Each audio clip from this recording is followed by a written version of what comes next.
السلام علیکم نحمده ونستعینه ونستغفره ونؤمن به ونتوکل علیه ونعوذ بالله من شرور انفسنا ومن سیئات اعمالنا من يهده الله فلا مضل له ومن يضلل فلا هادي له واشهد ان لا اله الا الله وحده لا شريك له واشهد ان سيدنا ومولانا محمدا عبده ورسوله صلى الله تعالى عليه وعلى آله واصحابه وسلم تسليما كثيرا كثيرا اما بعد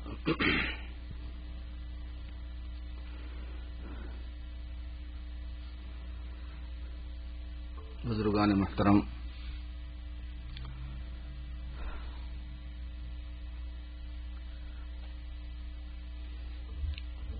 جمعہ کے دن جو خطبہ خطیب صاحب عام طور پر پڑھتے ہیں، ہمارے انڈیا پاکستان میں خطبہ عام طور پر ایک ہی انداز میں پڑھا جاتا ہے، چونکہ سننے والا جو طبقہ ہوتا ہے اس میں جو مضامین ہوتے ہیں وہ تو سمجھتا نہیں، اس لیے عموماً پہلے خطبے کی کچھ آیتیں کچھ حدیثیں بدلی بھی ہوتی ہیں، دوسرا خطبہ سیم ہوتا ہے۔ سیم خطبے کو دیکھ کے یہاں کے بعض لوگ جو عادی نہیں ہیں اس کے، دوسرے ملکوں کے، وہ کہتے ہیں کہ یہ لوگ کیا ہمیشہ ایک ہی بدعت کرتے رہتے ہیں۔ تو وہ بدعت ہونے کی وجہ سے نہیں کرتے، بلکہ اس حیثیت سے اس کو پڑھا جاتا ہے کہ وہ ایک عبادت والا پہلو ہے، ذکر ہے خطبہ، اس لیے اس کو پڑھا جاتا ہے۔ اس کے اندر یہ ضروری نہیں ہے کہ جو بات سنائی جا رہی ہو، بتائی جا رہی ہو، وہ ہر ایک کو سمجھ میں بھی آ رہی ہو۔ عبادت والا پہلو ہے، اس میں نصیحت بھی ہوتی ہے۔ عام طور پر جو پہلا خطبہ ہوتا ہے اس میں نصیحت والے مضامین ہوتے ہیں، دوسرا خطبہ ایک ہی ہوتا ہے، اور اس خطبے کی کچھ خصوصیات ہیں۔ اس خطبے میں، دوسرے خطبے میں جو عموماً ایک ہوتا ہے، حضرت عمر ابن عبدالعزیز رحمۃ اللہ علیہ نے اس کو شروع فرمایا ہے۔ وہ حضرت عمر ابن عبدالعزیز کا خطبہ ہے اصل میں، جن کو عمر ثانی کہا جاتا ہے تو وہ تابعین میں سے، لیکن اتنے بڑے مرتبے کے بادشاہ گزرے ہیں، امارت آنے کے بعد، خلافت آنے کے بعد، خلافت جانے کے بعد اور امارت آنے کے بعد، تو نہج خلافت پر جنہوں نے گویا امارت کی ہے وہ حضرت عمر ابن عبدالعزیز ہیں، اس لیے خلافت راشدہ میں اس کو شامل کرتے ہیں کہ گویا وہ بھی خلفائے راشدین کے حصہ ہیں ضمنی طور پر، اگرچہ بہت تھوڑی مدت انہوں نے کی ہے، 2.5 سال صرف انہوں نے حکمرانی کی ہے۔ تو اس زمانے میں انہوں نے اس وقت کی اصلاحات کے اعتبار سے کچھ چیزیں ملحوظ رکھی تھی اپنے خطبے میں، جو آج تک ان کی ضرورت پڑتی ہے، اور آج تو زیادہ ضرورت ہے اس کی۔ اس کا خاص پہلو یہ ہے کہ اس میں حضور پاک صلی اللہ علیہ وسلم پر درود و سلام پڑھنے کے بعد حضرات صحابہ کی فضیلت پر مشتمل جو حدیثیں ہیں ان کو خلاصے کے طور پر سنایا جاتا ہے، اور حضرات اہل بیت کی فضیلت پر جو حدیثیں ہیں ان کو بھی خلاصے کے طور پر سنایا جاتا ہے،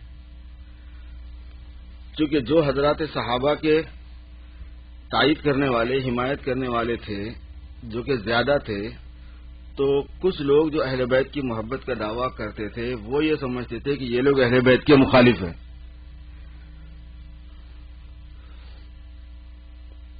تو یہ بیلنس قائم کرنے کے لیے کہ سب صحابہ کی بھی عزت ہونا، سب خلفائے راشدین کو ان کا اپنا اپنا جائز مقام دینا، عقیدے کے اعتبار سے، محبت کے اعتبار سے، عظمت کے اعتبار سے، اور اہل بیت کی محبت بھی باقی رہنا، اس مقصد کے پیش نظر صحابہ کی فضیلت، خلفائے راشدین کی فضیلت، حضرات صحابہ کی فضیلت، پھر اہل بیت کی بھی فضیلت،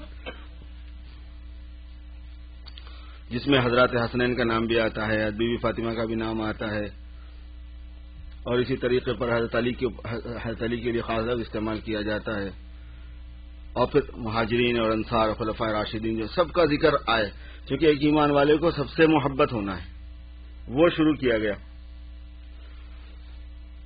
اور پھر عام طور پر جمعہ میں نماز میں حضور پاک صلی اللہ علیہ وسلم اکثر و بیشتر آپ کی عادت مبارکہ تھی کہ آپ سبح اسم ربک الاعلی اور هل اتاک حدیث الغاشیہ یہ پڑھا کرتے تھے زیادہ تر جمعہ کے اندر۔ اس سے پہلے بھی میں نے حضور اکرم صلی اللہ علیہ وسلم ان صورتوں کا انتخاب کیوں فرمائے تھے، کیوں پڑھتے تھے ہوں گے، اس کے بہت سے ریزن ہو سکتے ہیں. سہولت بھی ہے، بہت زیادہ مختصر بھی نہیں ہے، بہت زیادہ مطول بھی نہیں ہے، کیونکہ بہت مختصر کرنا جمعہ کو اور ظہر کو نماز کے اعتبار سے وہ بھی اتنا پسندیدہ نہیں ہوتا، بہت طویل کر دینا یہ بھی اتنا پسندیدہ نہیں ہوتا. حضور نے فرمایا کہ جب جمعہ کی جماعت کے ساتھ نماز ہو رہی ہو تو نماز مختصر ہونا چاہیے. اور اس کا لفظ عربی میں آتا ہے خفیف، اور اس کا اردو ترجمہ ہوتا ہے ہلکا. جب جماعت سے نماز ہو رہی ہو تو نماز ہلکے پڑھنا چاہیے. ایک صاحب ترجمہ پڑھ رہے تھے بخاری شریف کا، اس میں یہ حدیث آئی ہوئی تھی کہ جب جماعت سے نماز پڑھے تو وہ ہلنا چاہیے. تب ایک صاحب آئے اور انہوں نے ڈلنا شروع کر دیا اور کہنے لگے لوگوں کو حدیث کا تو پتا ہے نہیں، بس نماز کو آ جاتے ہیں. اب ڈلے جا رہے ہیں. بھائی قصہ کیا ہے؟ ساری دنیا نہیں ہلتی، پوری کوئی بھی نہیں ہلتا نماز میں، آپ اکیلے اس طرح ہلے جا رہے. کہنے لگے بخاری میں ہے. لوگوں کو چونکہ پتا نہیں نا اس لیے نہیں ہلتے. اب وہ کسی مولوی تک بات پہنچ گئی.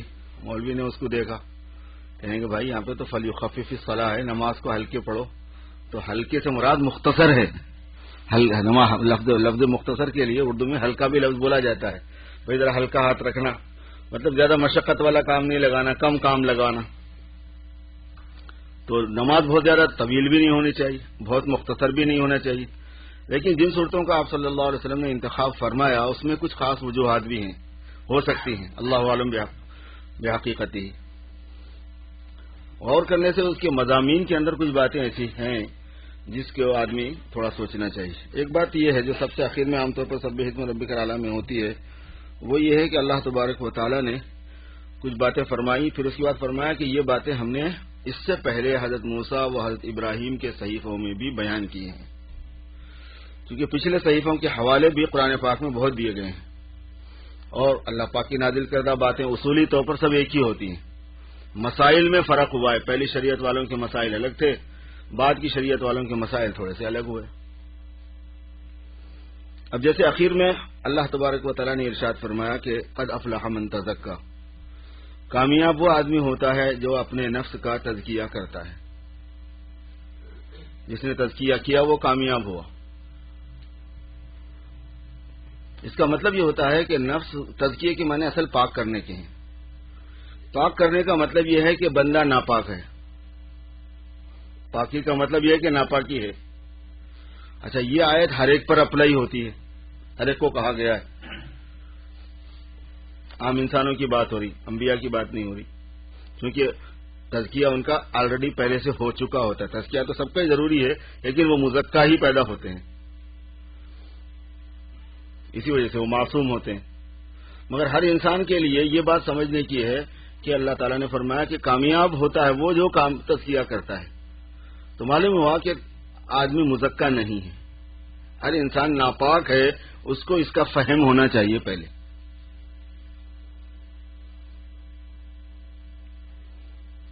وہ کیا ناپاکی ہوتی ہے؟ ناپاکی یہ ہوتی ہے میرے بزرگوں کہ جیسے جیسے اس دنیا میں ہم بڑھتے ہیں، نشو و نما پاتے ہیں، ہمارا جسم بڑھنا شروع ہوتا ہے. کھا پی کے بچے تھے، نو مولود بالکل نئے نئے پیدا ہوئے، پھر اس کے بعد آہستہ آہستہ دودھ پینا شروع کیا ہم نے، پھر یہ وہ غذائیں ہماری ماں نے کھلانی شروع کی، مختلف غذائیں ہم کھاتے رہے، نشو و نما ہوتا رہا. تو جسم کی نشو و نما جن چیزوں سے ہے ان سے کچھ صفات پیدا ہوتی ہیں. جسم کی نشو و نما آگ، پانی، مٹی، ہوا کے سے جتنے موالید ہیں ان کو مل کر بننے والی چیزیں، غلے ہیں، پھل پھلواریاں ہیں، گوشت ہے، ترکاریاں ہیں، سب حبوب اور دانے ہیں، دالیں، ترکاریاں ہیں، گیہوں، چاول ہے، جتنے ایسی چیزیں ہیں جس کے اندر مٹی شامل ہوتی ہے، پانی شامل ہوتا ہے، آگ شامل ہوتی ہے، ہوا شامل ہوتی ہے. جب یہ الگ ہوتے ہیں کھلے ہوئے تو ان کو عناصر کہتے ہیں. جب یہ ملتے ہیں اور کچھ چیزیں بننا شروع ہوتی ہیں تو ان کو موالید کہتے ہیں. نباتات، جمادات، حیوانات سب اسی سے بنتے ہیں. تو وہ جب جسم کے اندر داخل ہوتے ہیں تو ان سے جسم نشو و نما پاتا ہے، بڑھتا رہتا ہے. تو جیسے جیسے یہ بڑھتا ہے ویسے ویسے کچھ صفات اس سے از خود رونما ہوتے ہیں. تو جتنی صفات اس سے ریلیٹڈ ہیں یہ سب اصل ناپاک ہیں. یہ سمجھنے کی بات ہے. اصل جتنی صفات اس سے ریلیٹڈ ہوں گے تو سب ناپاک ہوتے ہیں یہ، اور ہم سب بڑے ہوتے ہیں کھا پی کے، تو ظاہر ہے کہ اس سے ہوتے ہیں. تو وہ کیا صفات ہیں جو اصل ناپاکی کا مصداق ہے؟ ہم ناپاکی صرف بلو براز ہی کو سمجھتے ہیں، یورین کو ہی سمجھتے ہیں، اسٹول کو ہی سمجھتے ہیں، ناپاک خون کو ہی سمجھتے ہیں. نہیں، ویسا نہیں ہے. وہ بھی اسی وجہ سے ناپاک ہے اصل میں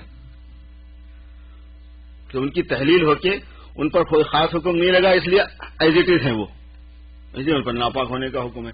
ورنہ خود یہ بھی سمجھنے والی بات ہے، کبھی کسی نے غور کیا ہو کہ نہیں کیا ہو، ان پہ ناپاکی کا حکم کیوں لگتا ہے بھائی؟ ابھی تو پیٹ میں جانے سے پہلے تو پاکی کا حکم تھا ان پہ. ہوتا یہ ہے کہ اس سے جو چیزیں پیدا ہوتی ہیں، مثال کے طور پر اس سے پیدا ہوتی ہے شہوت اور حرص. تو حرص و طمع کوئی اچھی چیز نہیں ہوتی. اس سے پیدا ہوتا ہے بخل، بخل کوئی اچھی صفت نہیں ہوتی. اس سے پیدا ہوتا ہے غصہ، غصہ کوئی اچھی چیز نہیں ہوتی، غضب کوئی اچھی چیز نہیں ہوتی. اس سے پیدا ہوتا ہے تکبر، تکبر کوئی اچھی چیز نہیں ہوتی. اس سے رذالت اور کمینہ پن پیدا ہوتا ہے، وہ کوئی اچھی چیز نہیں ہوتی. اس سے بے حیائی، بے مروتی پیدا ہوتی ہے، وہ کوئی اچھی چیز نہیں ہوتی. اس سے بزدلی پیدا ہوتی ہے، وہ کوئی اچھی چیز نہیں ہوتی. یہ اصل میں خصوصیات ہیں آگ کی، خصوصیات ہیں پانی کی، خصوصیات ہیں ہوا کی، خصوصیات ہیں مٹی کی. دانات، ہلکا پن، رذالت، کمینہ پن، غصہ، بھڑک، تکبر، تعلی. آپ آگ کو سوچیں گے آپ کے ذہن میں آ جائے گا غصہ، بھڑک، تکبر، تعلی، بڑاپن، حماقت، کھا جانا دوسروں کو، جلا دینا دوسروں کو. آپ کی خصوصیات ہیں یہ. مٹی کی کچھ خصوصیات ہیں، پانی کی کچھ خصوصیات ہیں، ہوا کی کچھ خصوصیات ہیں. اصل میں ان سے یہ جو خصوصیات ہیں یہ اللہ رب العزت سے دور کرنے والی صفات ہیں. یہ وہاں لطافت ہی لطافت ہے، وہاں روحانیت ہے، وہاں پاکیزگی ہے، وہاں قدوسیت ہے، بے عیب پناہ ہے وہاں پر. تو اعلیٰ اقدار اور اعلیٰ کمالات جو ہیں، فیاضی اور سخاوت، صرف اللہ سے محبت کرنا، فانی چیز سے محبت نہیں کرنا، جس کا جائز حق ہے اس کو دینا. تکبر صرف اللہ کا حق ہے، اللہ کے علاوہ کسی مخلوق کا حق نہیں ہو سکتا. جو مخلوق ایک دم رذیل اور مہین اور ذلیل پانی سے پیدا ہوئی اور اس کے اندر ہمیشہ گندگی بھری رہتی ہے، اس مخلوق کو حق ہی نہیں پہنچتا بڑے پن کا. جس مخلوق کا حال یہ ہے کہ ہمارے لیے تو پردہ ہے، اللہ کے لیے پردہ نہیں ہے کسی چیز کا بھی.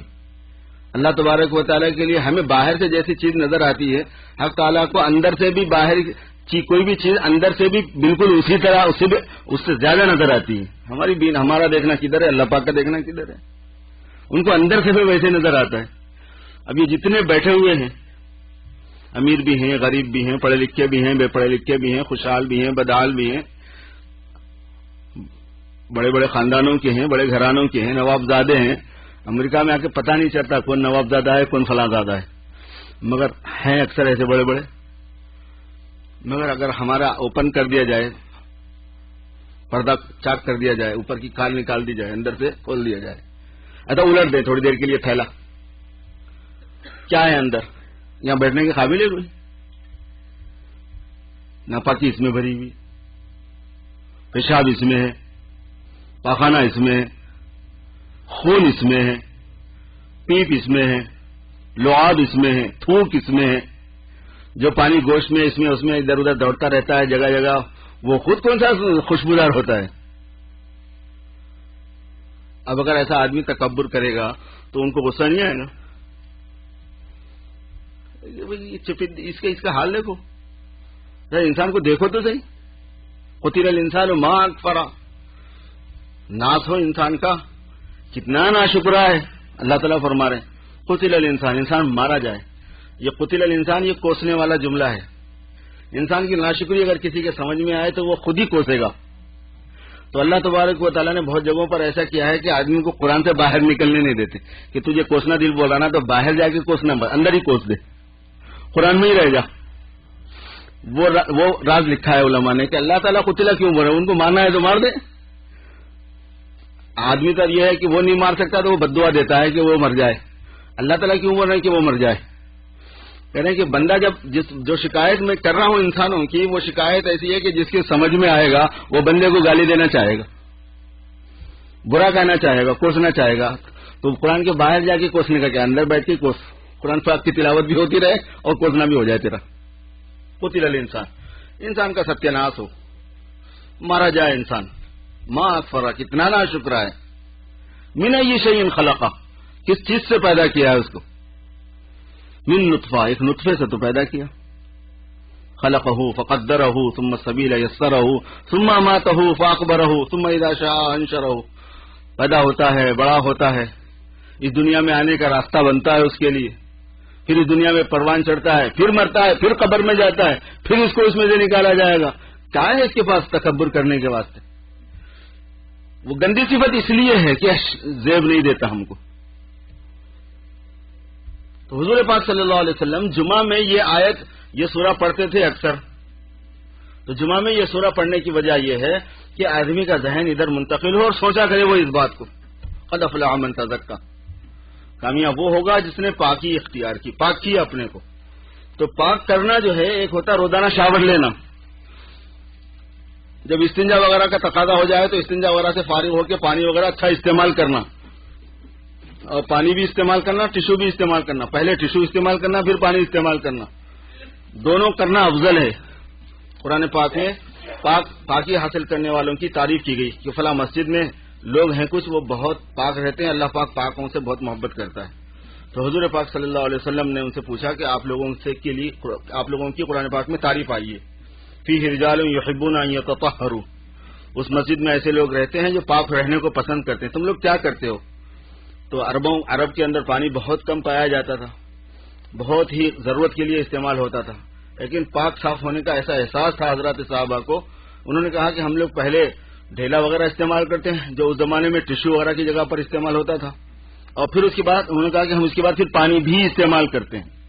پاکی صرف ڈھیلے وغیرہ سے ہو جاتی ہے، لیکن پانی استعمال کرنے میں خوب زیادہ پاکی ہو جاتی ہے.